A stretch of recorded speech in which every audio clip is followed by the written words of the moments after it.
Hello mga tropa, kumusta na kayo? Salamat sa panonood ng bago nating vlog. So yung vlog natin mga tropa, ituturo ko sa inyo ngayon ay paano kayo mapapadali mag-search sa mga data nyo mga tropa. So kung paano yon, tapusin mo itong video na to para malaman mo. So intro na tayo, talo na tayo agad sa tutorial natin.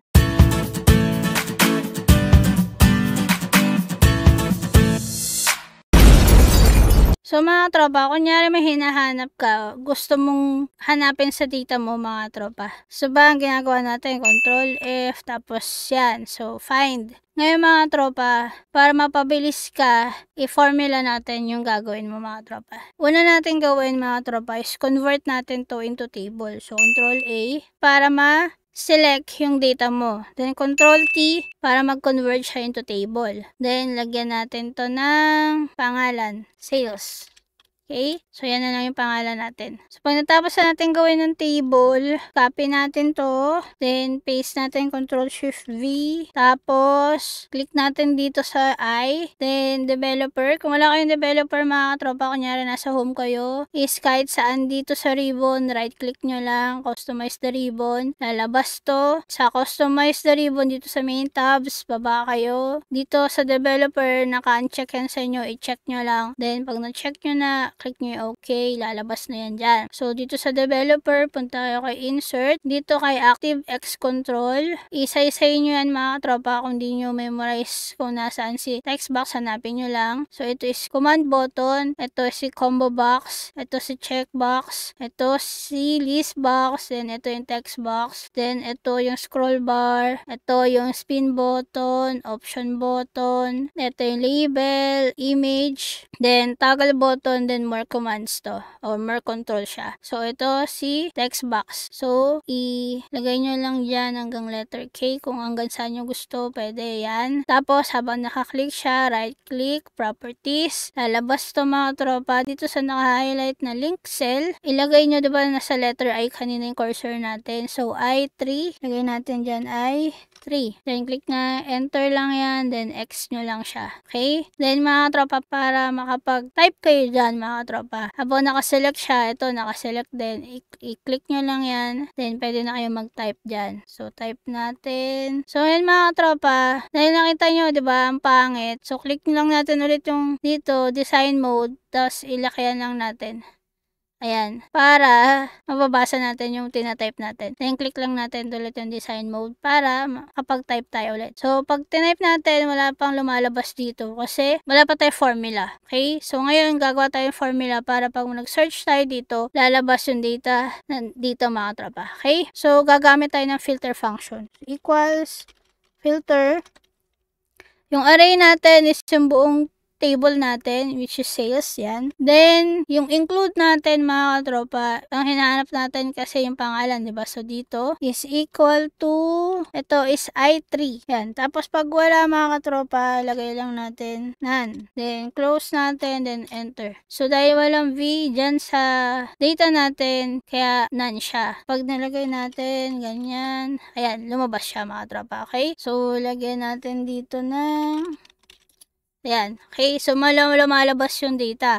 Pero kasi dito, ang hinahanap natin ay exact match. Ngayon, kunyari, ilagay lang natin dito, ganyan. Okay? None. Kasi walang ganyan na, na pangalan dito. Okay? So, paano natin mahanap or magkakaroon ng data dito kahit hindi exact match yung hinahanap natin or hindi eksakto yung mga letters na ginagawa natin. Yung, kumbaga, partial match lang siya, dapat may lumalabas din dito. So, kung paano yun mga tropa? So, yung formula natin is i-adjust lang natin. Magdadagdag lang tayo dito mga tropa. So, dito sa include natin, burahin natin to. Okay? So, dito sa include natin, gagawa tayo ng is number and search function. So, yung is number, yan, is number, open parenthesis, yung value niya mga katropa, is gagawa tayo ng search function dyan. Then, yung find text natin is kung ano yun nandito sa text box natin. So, I3.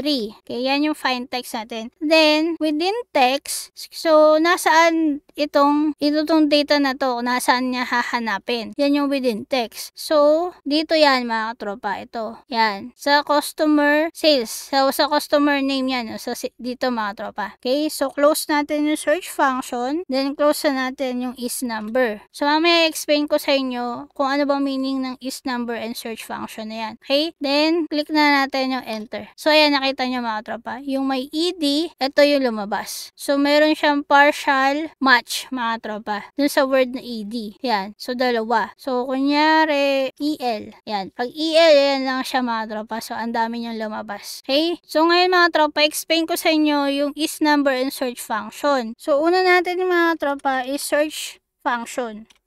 So, yung search function, find text. So, find text, ano ba yung text na hinahanap niya is ito, diba? So, I3. Then, within text is nasaan siya? Ito siya. Okay? Then, close na natin siya since optional na yung start number. Then, enter. So, kung nakikita nyo mga tropa, value, tapos 2, 5, 1. So, kasi ito ay partial. So, yung lahat ng mga may number, yan yung mga sagot na nakikita natin. So, ito yan. Ito siya. Ito siya. Okay? So, lahat ng may number, ibig sabihin, yun yung sagot na binibigay niya kay search function. Yung is number naman is number. Ito yung magbibigay sa'yo ng true or false. Okay? So, is number, ito siya. Then, close natin. Then, enter. Then, copy down natin. So, yan mga tropa. So, ngayon, dahil pinag-combine natin siya, ang ibig sabihin ng formula natin is kapag true ang value niya, is yun yung ibibigay sa'yo na sagot ni Excel. Okay? So, lahat ng false, hindi yan yung sagot. So, true, kasi yan may number, may value siya na katulad nito. Yan, true. So, ganyan siya mga tropa. So, hahanapin niya sa'yo, ibibigay niya yung lahat ng true value doon sa search function. Okay? So, yan yung data natin. So, ngayon mga tropa, hanapin ko by product. Yan. So, none. None ang lumalabas mga tropa. Kasi yung formula natin is nagbabase lang dito sa first column. So, ngayon mga tropa, i-enhance natin ulit yung formula natin para lahat kung ano yung hanapin natin, lalabas siya kahit alin dyan yung i-type natin sa data natin. Para lahat ng data natin, flexible siya na mahanap niya lahat. Okay? So, dito sa formula na to mga tropa, ang gagawin natin is i-copy natin tong is number. Yan, hanggang dito sa red. Copy natin yan. Then, dito is magdadagdag tayo ng plus. Then, i-paste natin to. Tapos, mga tropa, dito sa sales customer, tatanggalin lang natin yan. Papalitan natin ng location. Then, mag-a-add ulit tayo. Paste ulit natin to. Then, dito ulit sa sales customer, buburahin natin siya. Dadagdag natin yung product. Then, plus ulit. Then, paste. Asa na siya? At dito na lang. Hindi ko na makita sa ilalim. Ayan. Then, quantity. Yan. Tapos, ito, mag-plus ulit tayo. Then, paste. Then, ito is buburahin natin. Then, yung price. Okay? So, yan siya mga tropa. Para kahit alin dito mga tropa, kunya i-search lang natin by price. So, lalabas siya. Then, click natin enter. So, ayan siya mga tropa. Lahat ng blue plus lumabas. Ayan. Okay? So, kunyari, ilagay lang natin dito 1. So, lahat ng 1 lalabas. So, ilagay natin 2. Yan. Okay. Bakit lumabas to? Kasi may 2 dito eh. Okay mga tropa. Kasi hinahanap na lang natin is hindi na partial, hindi na exact match. Pwede kahit alin na hanapin niya kahit partial match lang ibibigay niya. Okay? So ngayon mga tropa, para mas maganda, mas makita nyo kung ano yung hinahanap nyo mga tropa, i-conditional formatting natin siya na i-highlight natin yung data natin. Okay? So wala tayong So yan mga tropa. So ngayon mga tropa, i-highlight natin to. Yan.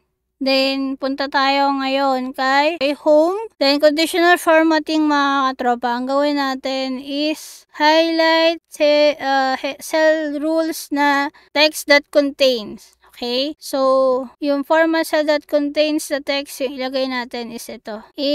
So, I3 mga katropa is ilagay natin equals. Then, ilock natin. Ayan mga katropa. Okay, ilock natin siya. Diyan lang siya. Tapos, palitan natin siya ng color. Yung font natin is bold. Then, gawin natin white. Fill natin is blue. Then, okay. And okay. So, ayan mga tropa. Dahil walang nakasulat dito, lahat siya naka-highlight. Ngayon, pagka naglagay tayo dito ng alabang. Ayan. So, kung maglagay lang tayo ng EL, so ayan siya. Lahat ng may EL naka-highlight. Okay? So, ganyan lang siya mga tropa. Ngayon, pag walang nakasulat, yun lang. Naka-highlight lang siya lahat. Pero at least, pag nag-search ka, is makikita mo na siya agad. Lahat dun sa data mo is madali nang makapag-search. Okay? So, yun na mga tropa. Sana may natutunan ka ngayon at kung may natutunan ka, huwag mo kalimutang hit yung like button. Share this video para hindi na ikaw matuto today. And lastly, don't forget to hit the subscribe button and notification bell all para updated ka sa mga latest vlogs ko. Para ma-notify ka sa mga bago kong uploads. Okay? So, see you in my next vlog. Always stay positive. Always enjoy life because life is short. Bye!